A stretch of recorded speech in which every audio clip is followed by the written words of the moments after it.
Hello all, welcome back to another new video of learn with Bhavna. अब हम start करने जा रहे हैं question 10 of BSSC 132 sociology of India. So question 10 में हमें बात करनी कि किनशिप और मैरिज कैसे क्लोजली इंटरलिंक्ड है इंडिया में, और हमें एग्जाम्पल्स के थ्रू इस क्वेश्चन को सपोर्ट करना है।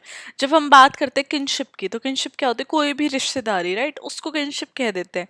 चाहे वो थ्रू ब्लड हो या फिर वो दूसरे तरीके से हो, थ्रू मैरिजेस हो या फिर थ्रू ब्लड ऑफ रिलेशंस हो, राइट। तो किनशिप अपने आप में एक बहुत ब्रॉड कम्युनिटी है, और किनशिप और मैरिज कैसे लिंक्ड है इंडिया के अंदर, उसके बारे में हमें बात करनी है। नाउ जब भी आप कोई भी क्वेश्चन स्टार्ट करते हो, आपका first paragraph will always be the introduction. आपको इंट्रोडक्शन देना है अपने फर्स्ट पैराग्राफ में, that way you can start your answer, right. अब मैंने यहाँ पे फर्स्ट पैराग्राफ में बात की है कि जब हम किनशिप की बात करते हैं और मैरिज की बात करते हैं, दोनों बहुत इंपॉर्टेंट चीज़ है किसी भी सोसाइटी को ऑर्गेनाइज करने के लिए, स्पेशली विद इन इंडिया।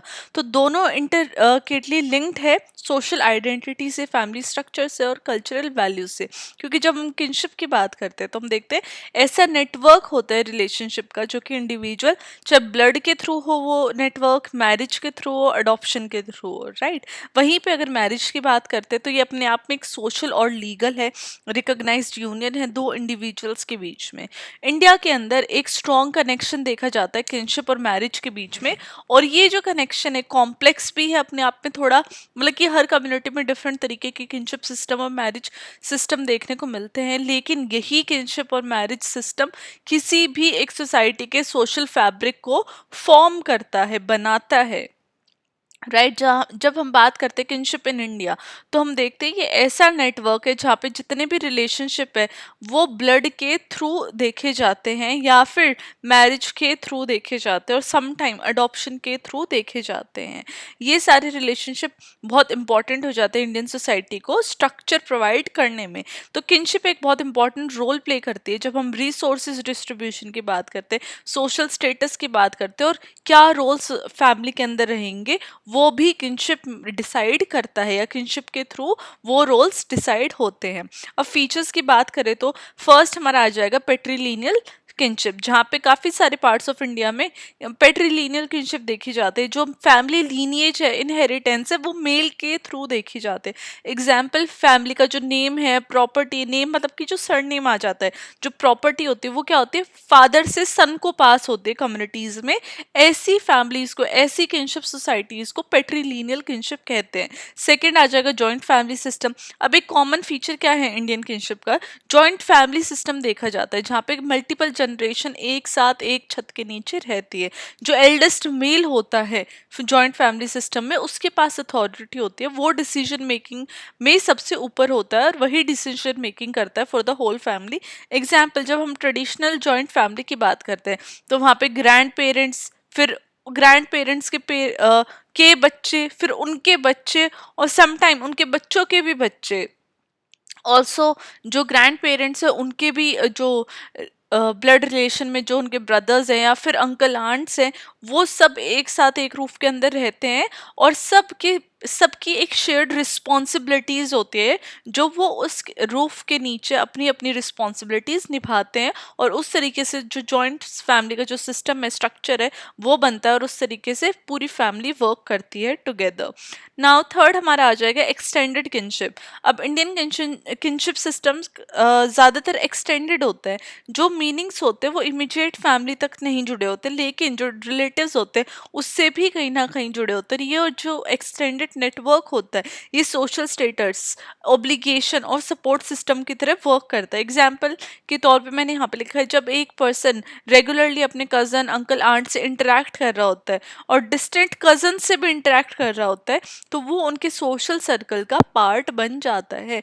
जब एक जो रिलेशन फॉर्मेशन होने लग जाती है विद स्पेसिफिक पीपल, तो वो सोशल सर्कल का पार्ट अपने आप इंक्लूड होते जाते हैं।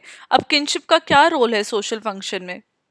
तो किनशिप अपने आप में एक इम्पॉर्टेंट रोल प्ले करता है किसी भी सोशल फंक्शन में, चाहे वो फेस्टिवल हो, सेरेमनीज हो, कोई भी राइट्स हो, राइट। चाहे वो वेडिंग्स हो या फिर किसी का नामकरण वाली सेरेमनीज हो या फिर कोई भी रिलीजियस इवेंट्स हो, तो वहाँ पे किनशिप का जो रोल है वो बहुत इंपॉर्टेंट हो जाता है, क्योंकि सब जो किनशिप के अंदर जितना भी आपका सर्कल आ जाता है वो सब इन सेरेमनीज में, इन सोशल गैदरिंग इवेंट्स में एक साथ आते हैं, एक साथ एकजुट होते हैं और उनका सपोर्ट देखने को मिलता है।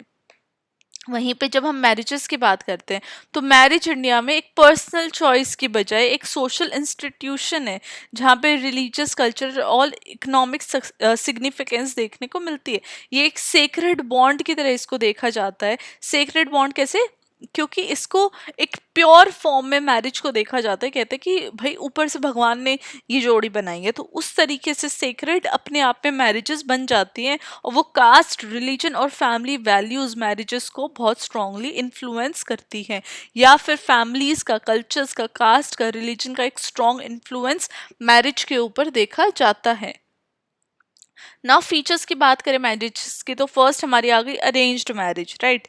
अरेंज मैरिज क्या होती है? जो फैमिलीज होती है ब्राइड की और ग्रूम की, वो प्लान करती है कि हमें इस ब्राइड के लिए एक ग्रूम चूज करना है, और वहीं से ग्रूम की फैमिली डिसाइड करती है we have to choose a bride for the groom. तो जब फैमिलीज डिसाइड करती है, फैमिली सेंट्रल रोल प्ले करती है कि कोई भी पार्टनर सेलेक्ट करने में, तो वो जो पार्टनर है वो उसकी कास्ट भी देखते हैं, रिलीजन भी देखते हैं, सोशल स्टेटस भी देखते हैं और फैमिली बैकग्राउंड भी देखते हैं। तो इसके इस इन चीज़ों के ऊपर जो अरेंज्ड मैरिज है उसका कॉन्सेप्ट बसा हुआ है, या उसका कॉन्सेप्ट डेवलप हुआ है। एग्जाम्पल की बात करें, एक marriage proposal usually parents arrange करते हैं, और जो फाइनल डिसीजन है वो बैठता है जब फैमिली वैल्यूज, फाइनेंशियल स्टेबिलिटी और सोशल स्टेटस में जब दोनों फैमिलीज कंपैटिबल होती हैं, देन वो जो रिश्ता है, वो जो बॉन्ड है, वो आगे बढ़ाया जाता है। नाउ सेकंड हमारी आ जाएगी एंडोगेमी। एंडोगेमी क्या है? अपनी ओन सोशल ग्रुप के अंदर शादी करनी, उसको एंडोगेमी कहते हैं। चाहे वो ओन कास्ट हो, ओन सब कास्ट हो, ओन कम्युनिटी हो। तो ये फीचर, ये एंडोगेमी का जो फीचर है, ये इंडियन मैरिजेस के अंदर देखा जाता है। एग्जाम्पल, काफ़ी सारी कम्युनिटीज़ में आउटसाइड द कास्ट मैरी करने को डिस्करेज किया जाता है, लुक डाउन किया जाता है।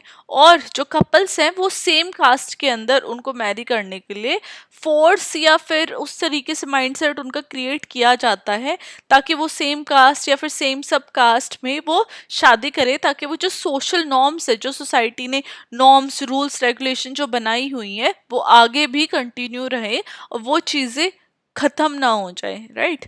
थर्ड हमारा आ जाएगा डाउरी सिस्टम। ऑल दो ये बैंड है इंडिया के अंदर, बट स्टिल डाउरी सिस्टम देखा गया है, अभी भी देखा जाता है सोसाइटीज़ के अंदर, इंडिया के अंदर, जहाँ पे जो ब्राइड की फैमिली है वो ग्रूम की फैमिली को गिफ्ट देती है, पैसे देती है, प्रॉपर्टी देती है, ज्वेलरी देती है ग्रूम की फैमिली को। और ये अभी भी काफ़ी ज़्यादा प्रैक्टिसेस इंडिया की काफ़ी सारी एरियाज़ में देखी जाती हैं, और ये इन्फ्लुएंस करती है मैरिज के नेगोशिएशन को।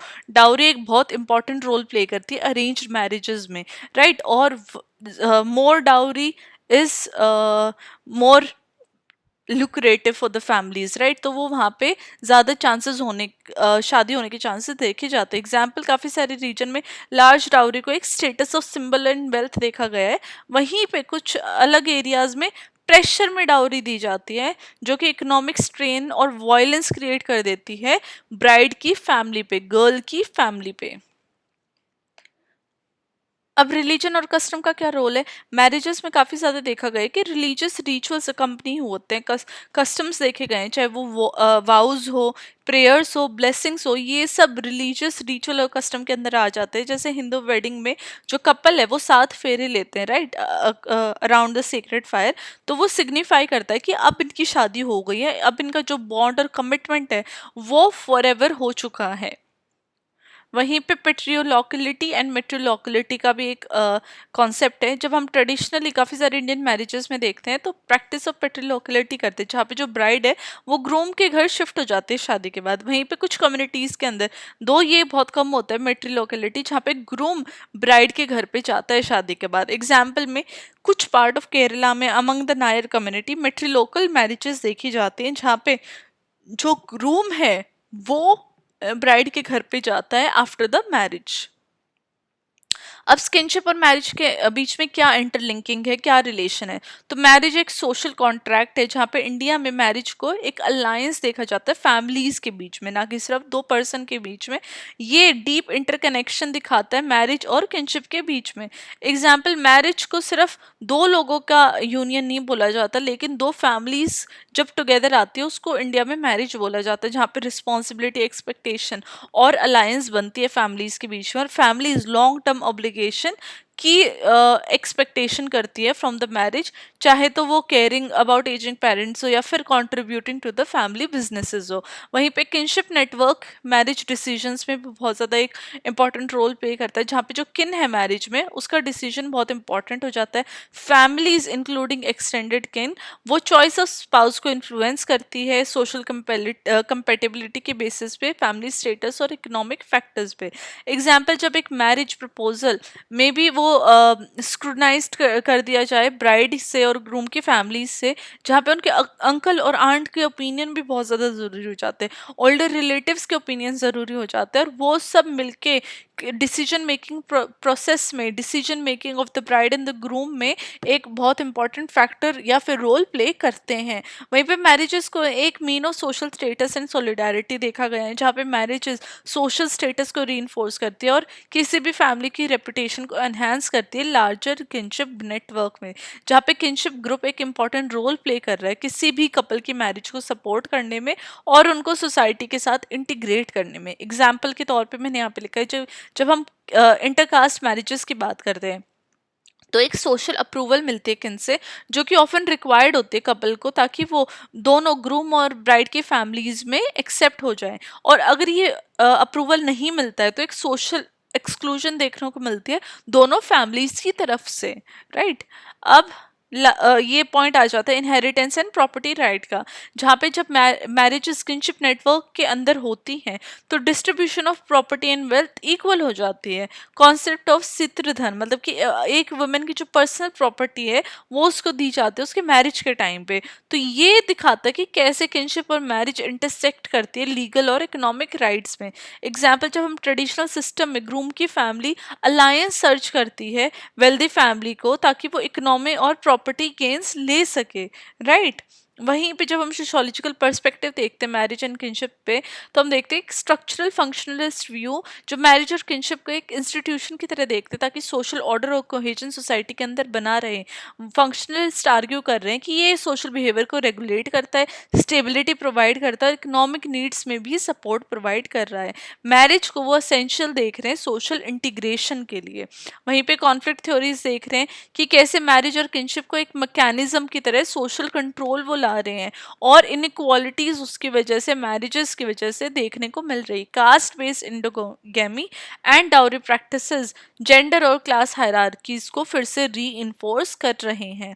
वहीं पे सिंबॉलिक इंट्रैक्शनिज्म जो परसीव करते हैं तो वो देखते हैं कि जो एवरीडे इंटरेक्शन है वो कैसे मीनिंग अटैच कर रहे हैं मैरिज और किनशिप पे। हमें ये देखने को मिलता है कैसे इंडिविजुअल्स और फैमिलीज रोल्स को डिफाइन कर रहे हैं, एक्सपेक्टेशंस जो मैरिज और किनशिप सिस्टम में वो कैसे मैरिजेस और किनशिप के सिस्टम पे बेस्ड है, उस सिस्टम पे डेवलप होती हैं। नाउ लास्ट में आपको अपने हर आंसर के एंड में कंक्लूजन ज़रूर लिखना है इवन इन योर एग्जाम। तो यहाँ पे मैंने कंक्लूजन में लिखा कि जब हम किनशिप और मैरिज की बात करते हैं इंडिया में तो दोनों कॉन्सेप्ट इंटरलिंक्ड है। दोनों कॉन्सेप्ट एक दूसरे से अलग नहीं है, बट एक दूसरे को हाईली इन्फ्लुएंस करते हैं और री करते हैं, ताकि वो सोशल स्ट्रक्चर जो बना हुआ है एक सोसाइटी का वो मेंटेन हो जाए और फिर से शेप हो जाए। तो मैरिज एक पर्सनल कमिटमेंट की तरह नहीं देखी जाती, बट एक सोशल कॉन्ट्रैक्ट है जहाँ पे इंडिविजुअल्स एक रिलेशनशिप के नेटवर्क में बंध जाते हैं, जहाँ पे अरेंज मैरिज, एंडोगेमी, डाउरी, इस टाइप की जो प्रैक्टिसेस हैं वो एक्सटेंडेड किन रिफ्लेक्ट करता है कॉम्प्लेक्स और डीपली रूटेड नेचर किनशिप का भी और मैरिज का भी within Indian society.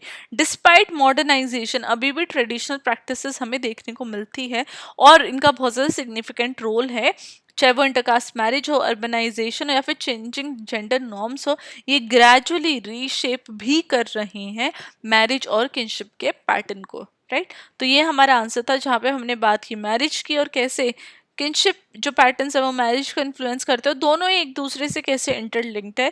So this was our question 10। I hope आप लोगों को एक्सप्लेनेशन अच्छी लगी होगी। अगर आप और भी अच्छी वीडियोस चाहते हैं तो काइंडली सब्सक्राइब माई चैनल, ताकि जो आप रिक्वेस्ट करते हैं मैं उसके ऊपर वीडियो बना सकूं। Now I will see you with question 11 of BSOC 132 Sociology of India. Till then, study well, study hard, and all the very best for your exam.